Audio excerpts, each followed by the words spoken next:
Okay, hello everyone. Welcome to our new lesson. So this lesson will enables you to create your background of the study as well as the inputs for your significance of the study under the beneficiary called industry or tourism academe or to the general body of knowledge under the category nga ng tourism academe or the university or colleges. Okay. So ngayon, what is a research gaps? So yun ang ating pag-aaralan. Now, kung natatandaan niyo, if you remember it right, I started accepting your preliminary research titles, so currently you're doing your SOP. So I asked you to conduct a preliminary review of related literatures. Okay. And based on that, I could identify kung ano yung mga possible research gaps ng paper nyo. So that it would warrant na pwede ko siyang i-approve or hindi. Kasi nga, kung meron namang gumawa na ng research nyo, similar study, bakit kailangan nyo pagawin? Or another one is if there is a government agency in charge to do your research, bakit kailangan nyo pagawin? Diba? Most likely, they have done it already. So, of course, that warrants if your paper has a research gap. Kasi kung wala kang research gap, wala kang problem. At kung ang problem mo, hindi siya naka-angkla sa research gap, most likely, hindi mo siya dapat gawing research. Okay? Hindi mo siya dapat gawing research title in the first place. Kasi nga, either nasasagot naman siya sa internet or baka wala ka rin capability sagutin siya kasi nga baka may mga prior researcher na ginawa, hindi rin nila masagot. Kasi may mga tanong naman talaga sa buhay na mahirap talaga sagutin. So baka mamaya isa yung tanong mo na ginagawa mong research na isa sa mga yon na mga questions that are too difficult to answer. So this is now the what we call the hindi natin pwedeng going research. Okay. Now, in research gap, we're going to study the following topics. Okay. Again, our main agenda here is for you to be able to write your background of the study. Of course, the background of the study is important because that orients the reader of your paper that tells them to ano na ba yung mga nakasulat or ano na ba yung nangyaring past research na patungkol sa paper mo, let's say, mga research about relating to your paper, ano na yung mga nangyari? At bakit mo ginagawa yon? Kasi nga, may kulang sa mga existing research na nabasa mo. Kaya ikaw, ginagawa mo yung research mo dahil gusto mong dumagdag sa body ng knowledge na maaring makatulong sa pagpuna or sa pag-fill up ng gap na yon. So that is the importance of the background of the study. So two things.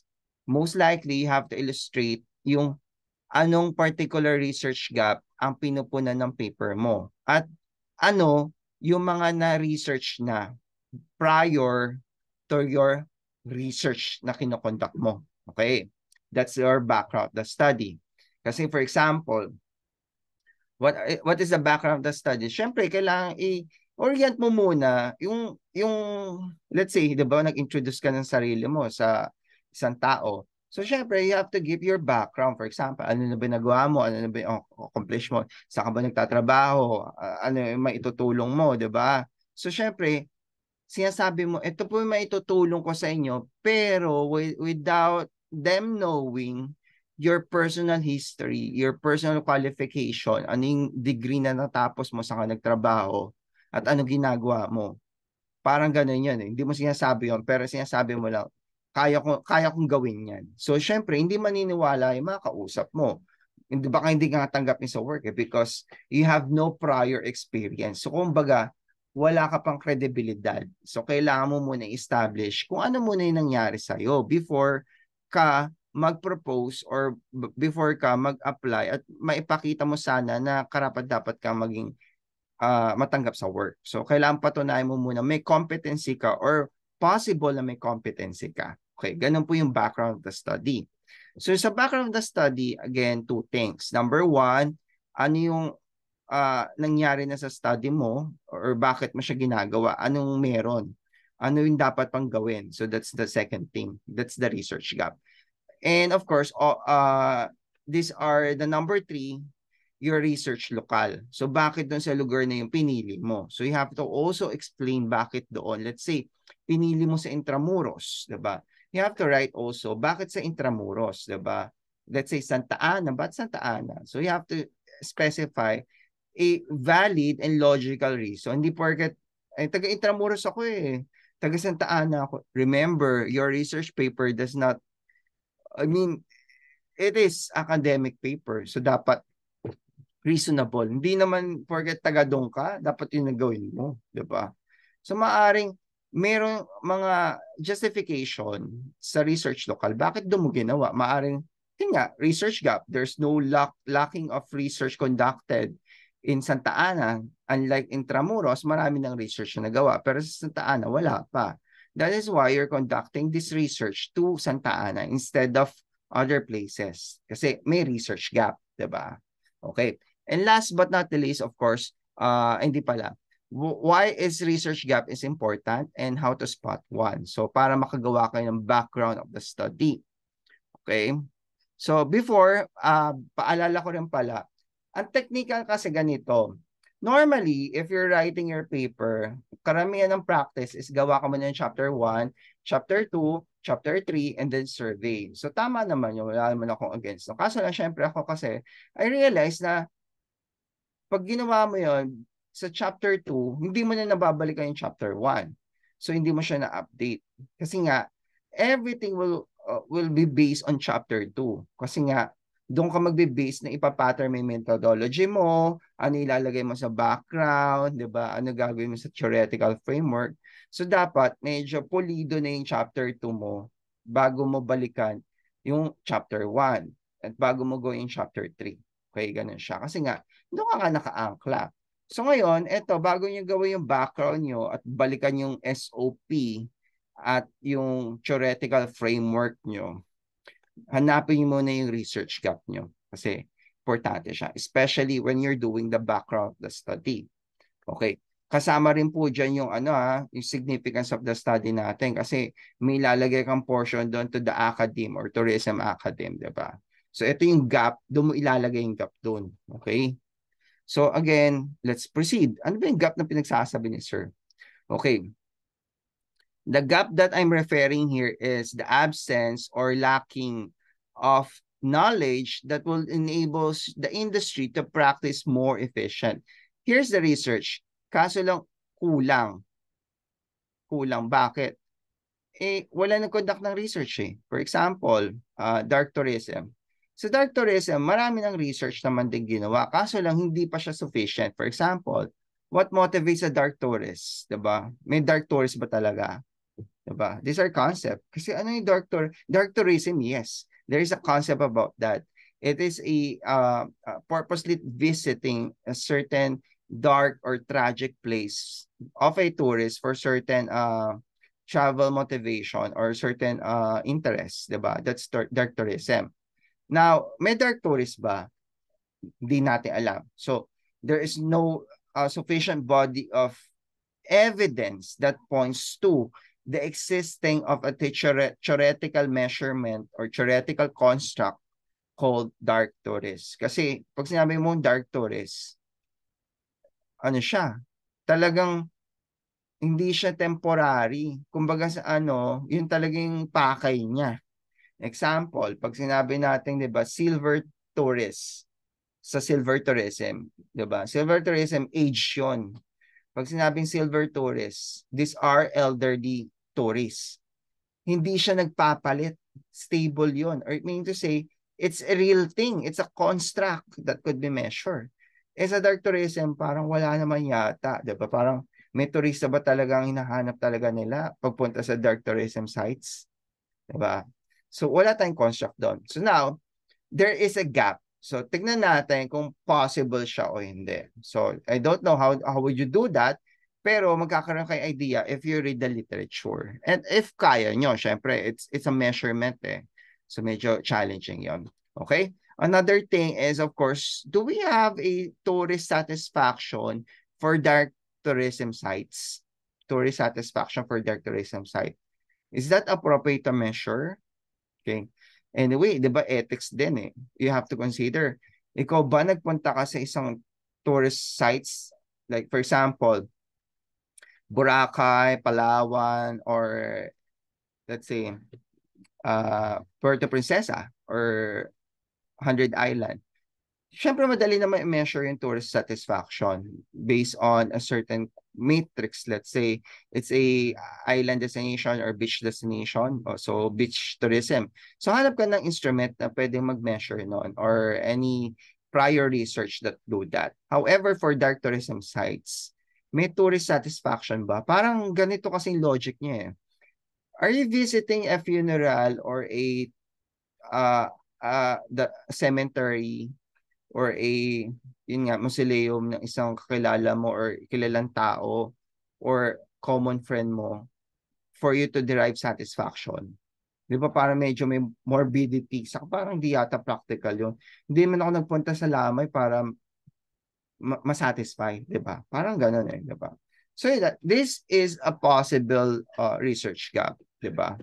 Kasi nga, wala tayong evidence. Meron ka lang haka-haka or parang hypothesis, pero wala pang theory. So, maaari mo siyang gawing research study.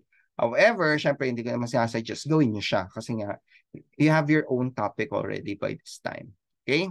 So, now, let's move on.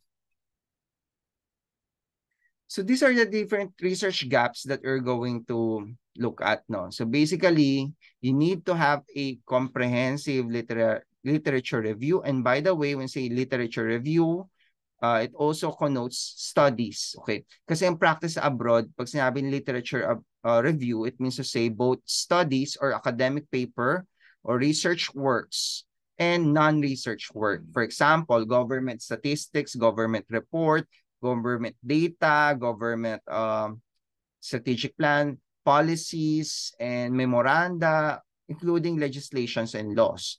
Kasama siya sa literature review. These are non-academic papers. Pag sinabi naman academic paper, of course, these are research paper from scholarly work. Okay. So it all encompass literature review. So minsan pag sinabi kong literature review, it doesn't mean literature lang talaga. Kasi sa Philippines, ang ating research norm, pag sinabing literatures, these are non-academic papers. Okay. Pag sinabi kong studies, these are academic papers, research. Okay. So ngayon, for the meantime, pag sinabi kong literature, it both means to say both things, no? Academic sa non-academic resources, okay, or papers, okay.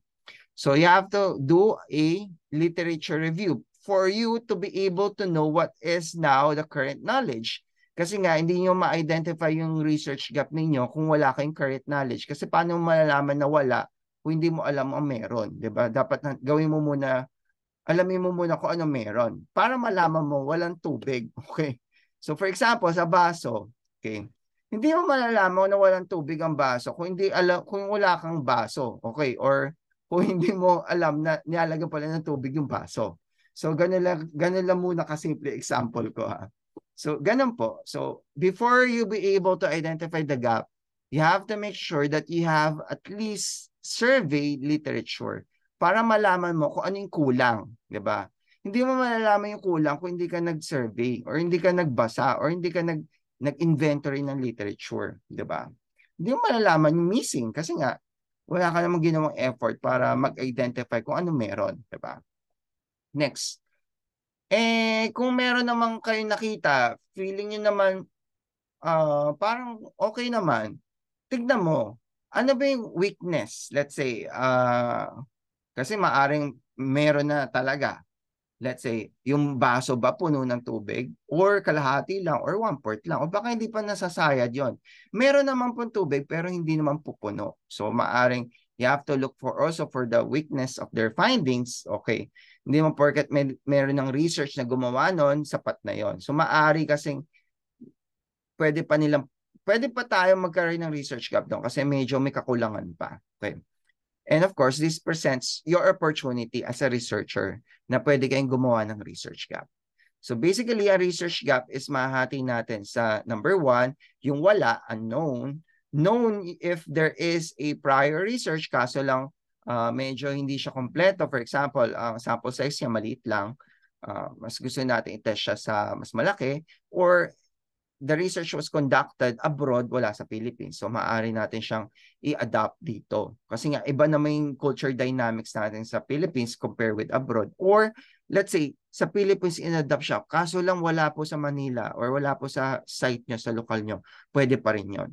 Now, ang pinakamaganda dito yung controversies or inconsistency. Let's say, may research na nagsasabing ganito. For example, sa binasa ko kaninang research about fish oil, diba? Medical muna, fish oil. Maraming research na nagsasabi yung fish oil daw maganda. However, there are also some research that points the fish oil is wala naman siyang effect. Okay? Or wala or parang food lang siya. There's no direct effect. Okay.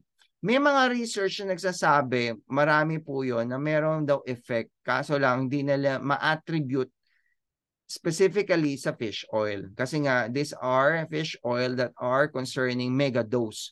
Yung doses na, let's say, around 800 IUs. So, syempre, kung normal na tao ka lang, ang inom mo lang ng fish oil, di ba? As supplement, isa lang. So, ito yung mga inaral nila pang as medicine. So, that is times 4 or times 3 ng normal intake mo ng fish oil. So, syempre, medyo malaki nga yung dosage. So, parang hindi naman din ganun applicable, 'di ba, sa tunay na buhay 'yon. So that is a possible research gap. Ngayon may mga research na nagsasabi ng fish oil daw wala naman daw effect yan. Parang kumakain ka lang. Wala siyang effect aside from nutritional value lang. May mga ganon. At may mga research din nagsasabi yung fish oil is dangerous to your health kasi nga alleged, according to the research, the fish oil contains high doses of mercury because pag kumain daw yung mga fatty fish ng oil, or yung fatty fish ng sa dagat, which is contaminated by mercury, maaari yung mercury daw na i-store po sa mga fats nila, which we extract as fish liver oil or fish oil, diba? So tayo, nakakakain daw tayo ng mercury because of that process, extraction. So these are several research that is still controversial to the field of medicine. Kasi nga, mixed result eh. Hindi naman siya parang isang result lang. For example, research about photosynthesis. Lahat, it's affirmative na photosynthesis is the way how plants create simple sugar. So it's already established facts.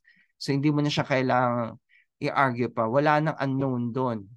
Established na siya. Wala na rin controversy kasi established na nga. Okay. So pag ganun po yung ating kalagayan sa research or current trend natin sa research, ba't pa natin i-research? Pwede naman nila i-google yun, di ba?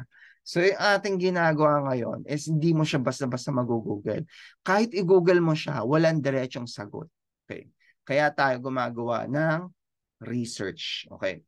So remember your conceptual framework. This is siding to the known. Kasi known tayo. Bakit? Kasi nga, mahirap gumawa po sa unknown kasi you have to borrow some knowledge from different field. Okay, medyo hindi natin kaya. So far, dahil baby thesis siya,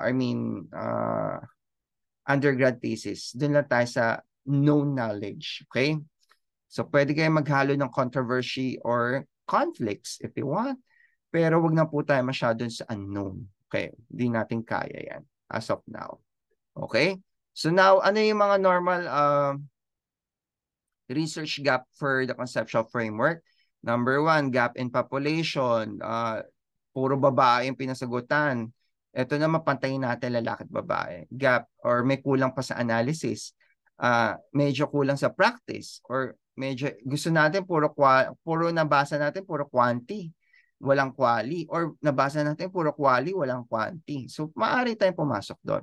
Now, specifically, ito yung mga research na pwede nating ipasok sa ating paper, sa background, and also with your intentions for your conceptual framework. And of course, i-check nyo lang ha, kung nagko-complement siya. Okay, number 1, lack of research. Ito yung pinakamahirap for newbies. Kaya hindi ko siya sinasuggest sa inyo. So, dapat yung paper nyo nga, uno pa lang, kaya nga tayo nag-preliminary review of related literature. Kasi ayoko makakita ng paper ninyo na walang data. Kasi napakahirap gumawa ng research kung wala pang prior research yan. Kasi mukhang kailangan mo ng expertise for that. Kasi you need to borrow literature coming from different industries or different field or discipline. For example, tourist satisfaction. Paano ba tayo gagawa ng tourist satisfaction kung wala yung mga existing literature about tourist satisfaction? So ngayon, ang gagawin natin is simple lang. Kung wala talagang literature about tourist satisfaction, manghihiram tayo sa marketing. So what is satisfaction in terms of consumer satisfaction or customer satisfaction? And then we're trying to bridge it from marketing to our tourism concepts. So what's the difference between tourist and consumer? Okay, malaki, 'di ba? What's the difference of a tourist and customer? Malaki. You have to remember in tourism, there is no specific owner. Everybody's the owner of that product, 'di ba? Kasi nga, it's an experience, 'di ba? So, paano mo i-quantify yun? Hindi mo naman siya pwedeng gawing tangible lang. So, that's certain issues. No? Now, thank God, we have now a prior research about tourist satisfaction. So, hindi na tayo mahihirapan i-measure pa yung what is a tourist, what is tourist satisfaction. Diba? Hindi natin kailangan gawin yun. Magpakahirap pa para establish mo muna yung tourist satisfaction. So, naka-alpas na tayo doon. Doon na tayo pupunta na tayo sa lack of knowledge. Ito yung medyo kailangan ninyo. Lack of knowledge. Meron ng prior research pero kulang pa. For example, yung nga minention ko about dark tourism. Kasi parang wala akong nabasang research about satisfaction. Diba? At wala namang construct na dark tourist. Diba? Kasi nga, dark tourist, ano yung talagang hanap niya talaga about dark tourism, about tragic place. Hindi natin sure yun. Diba? Kasi nga, wala namang ganong research. So, maaring may lack of knowledge doon. Okay? Now, next is, of course, kung puro qualitative, might as well propose quantitative. Puro quantitative naman, minsan nakakalimutan natin yung story or yung something attributal. Okay din gumawa ng qualitative para makita natin. Diba? Maiba naman yung angulo. And of course, these are real world use case, 'di ba? These are practical outputs, no? Ito yung pinakagusto ko in itong red. Real world use case. Bakit? Kasi kaya nga po every time na meron po tayong research, I always ask what's the output? Kasi nga our track is for research generation and utilization. Hindi lang tayo nagge-generate ng research, gumagawa ng research for research purposes. Kaya tayo gumawa ng research para magamit sa tunay na buhay. Okay, ma-apply. Okay, that is real world use case. Okay, next. So what is your research gap and how important it is? Okay, it is important because, okay, importante po siya because number 1, it validates your statement of the problem. Your main problem or yung title nyo is nakadepende po siya sa research. Kasi nga, if kung meron naman pong research na gumawa na ng research nyo, might as well there is a replication, disapprove na siya sa akin. Hindi na kailangan pa umantay pa sa panel natin yan para ma-disapprove. Kasi nga, sa akin pa lang as your course advisor, disapprove na siya. Kasi nga, bakit ka mag-replicate? Meron na nasasagot na siya. And again, if your problem is answerable by a simple internet search, makukuha mo yung sagot, there's no need for conducting a formal research like this. Hindi natin kailangan magpaka-effort pa. Okay? So that is why may research gap. Meron tayong di masagot sa internet na hopefully masagot ninyo. So that is the impact of that research gap to your statement of the problem. So in that way, it will be cascaded to the sub-problems. Okay? background. Ito talagang pakinabang ng gaps doon. Okay? So number one, you have to identify what are current trends or current issues about the research about your topic sa background. Ano nangyayari na? Ano na yung mga kaganapan about that particular topic sa literature? So again, bago kayo gumawa ng background, mag-literature review muna kayo ha para hindi tayo nanguhula. Kasi nga, may mga ibang estudyante, ibang gawa mo na ng background bago literature. 'Di ba mas maganda mag-literature review ka muna and then i-synthesis mo, then pagbalik ikwento mo na sa amin kung ano yung mga kaganapan na sa paper na yon, sa topic mo. Ano yung mga nabasa mo about the topic? Ano yung kulang, 'di ba? So that is now your background. Ano yung ganap, ano yung kulang, research gap, at bakit yung lokal na yon. So three things yon. Okay? Ngayon, hindi ko masyadong emphasize yung lokal kasi sometimes it's obvious. Pero for some cases, let's say, why Intramuros? You have to justify it again. Bakit naman Intramuros? Let's say Santa Ana, yun dapat siguro i-justify nyo because mas konti ang gumagawa ng research sa Santa Ana. Diba? Okay? Significance. So, papasok po ang gaps natin dun sa for the academe or university colleges or tourism academe and industry. Ito po yung gap sa current practice. And of course, it also validates your research framework. Ano yung kulang, diba? Remember yung theoretical framework nyo sa conceptual, nakapundar po kayo sa gaps. Kung ano yung kulang po doon, yun po yung pinupunan nyo hopefully. Okay? So now, let's try to look for a gap. Okay. Paano po ba mag-gap? Okay. So to identify a gap and also to, of course, ang ending part natin, background to study ha, you start with the recent materials. So may nakita po ako sa mga pinagagawa ninyo ng mga 1955, 1986. Wag na po yan kasi most likely that is a long period of time na po. Most likely may mga researcher na, may mga updated researcher na nakapag-fill in na ng gap na yon. So let's say kung Maslow theory kayo, my God naman, Diyos ko naman, tagalan ni Maslow, hierarchy of needs, 'di ba? May mas updated na siguro ang theory. So kasi nga 'di ba, ang tagalan niya eh. So most likely may mga researcher na naka-invento or mga researcher na nakaisip na ano yung kulang. So gusto natin mag-start muna sa ano yung kulang talaga within the 5 years, 'di ba? Bakit? Kasi eto, most likely, may kulang talaga dito kasi nga wala pang nakakaisip niyan. Of course, syempre, you don't have to reinvent the wheel. Diba? Okay? Saka, another disadvantage, if you're going to start 10 years or 12 years older, you have to include everything, every materials from 12 years or let's say, kung nag-start ka kay Mosno, include mo lahat. Diba? Gusto niyo ba yun? Syempre, ayaw natin, diba? Kaya nga recency eh. So kung 5 years lang siya, 5 years materials work lang siya. Kasi napakadami ng materials. Baka mahilo na kayo. So para hindi tayo mahilo, it's workable, feasible, 5 years old lang po dapat.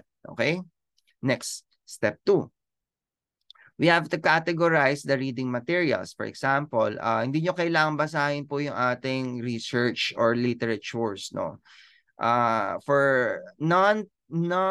non-academic paper, so I think meron naman po dong executive summary. For example, that's mga government paper, may executive summary naman. Meron naman tayo mga introduction. Maaring doon na tayo kumuha. Kasi nga, kung babasahin natin lahat yung wala tayong time.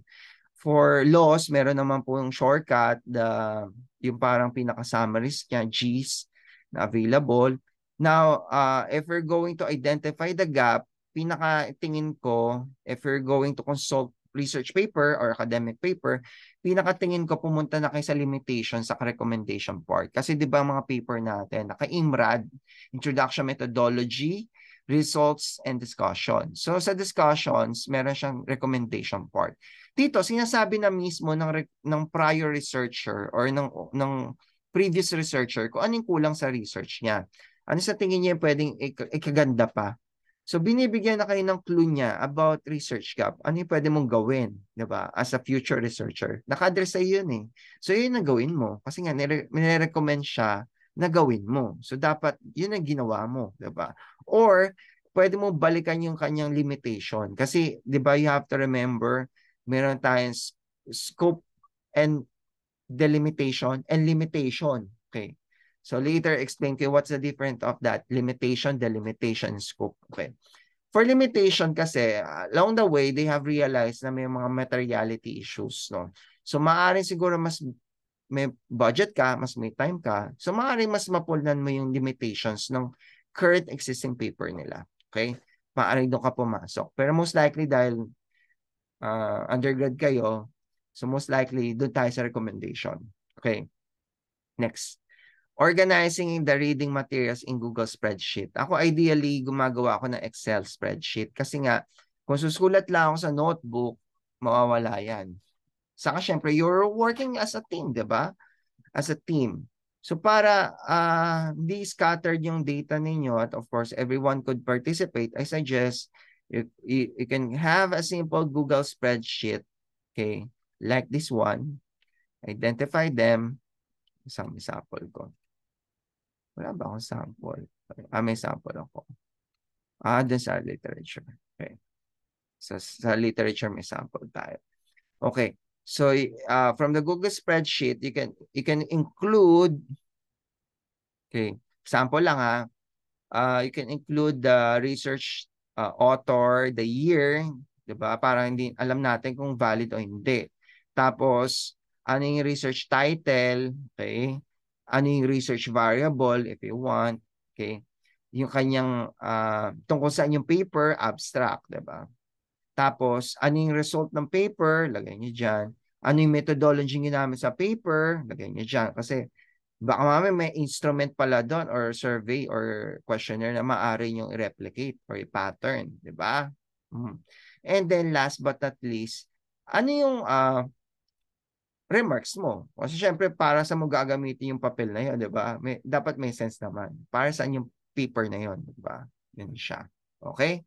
So after doing this, so pinakamaganda, isabay niya siya sa review of related literature para hindi kayo nahihilo, di ba? Kasi doon yun rin naman yung gagawin ninyo eh. So ma-identify nyo doon, di ba? And then, you have to identify the pattern. So, na ano bang pattern nakita mo? Let's say, di ba, meron kang Google spreadsheet or Excel file about methodology. So, ano yung kadalasan ginagamit nilang type of research? Is this exploratory, descriptive, okay, or experimental, or in terms of qualitative or quantitative? Let's say, nakita mo puro quantitative. Oh, may research gap ka na. Maaari ka mag-qualitative. Or let's say, meron ka nakita puro ano siya, mixed method. Di pwede ka siguro mag-concentrate sa isa, di ba? Nakita mo naman puro qualitative, mag-quantitative ka, di ba? Methods 'yon. Methods gap, tinatawag. Now, tignan mo rin syempre methodology na rin din ako, no? Tignan mo na rin yung sample. Nakita mo sa paper, yung mga sample nila maliliit. So, maaari ka na siguro maglaki. Or let's see, ang sample nila puro local lang, walang foreign tourist, pwede kang magdagdag, di ba? Yun yun. Okay? Tapos, pwede mo rin sabihin sa results and discussion, sa results and discussion naman, puro hindi man napatunayan. So, ngayon, tatry mo ulit. Baka dito magpatunay, di ba? Pwede yun, di ba? In step 5, you write a paragraph report for your background study. But again, before you do your background study, related literature ka muna ha, para hindi sayang sa oras. Okay, bonus. So for you to have a very compelling background study and in general your paper, there should be a combination of research gaps. For example, yung paper mo, it's a qualitative out of puro quantitative. Okay din na, guys, okay din naman na let's say, puro qualitative yung research nyo, mag-qualitative ka. Kasi nga, syempre, madali naman i-justify sa panel.